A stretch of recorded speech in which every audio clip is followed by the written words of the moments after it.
If you've lost access to your Stitch Data account and don't have your phone number, don't worry. Follow these steps to recover your account. Step 1. Visit the Stitch Data login page.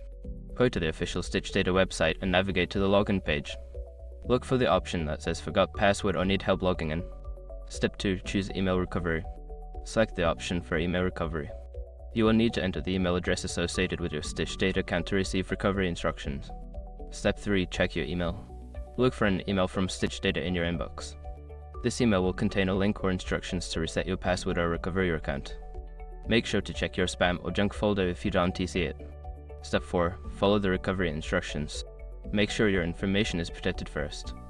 Most people don't think about breaches until something actually happens to their accounts. Use SROC to monitor your accounts 24/7 and instantly alert you if your information appears in leaked databases online. It constantly checks billions of breach data points in the background. And considering how much personal information people keep online now, it's honestly worth having. Link in the description. Step 5. Log into your accounts. Once you have reset your password, return to the login page and enter your email and new password. You should now have access to your Stitch Data account. If you encounter any issues during the recovery process, consider reaching out to Stitch Data's customer support for further assistance.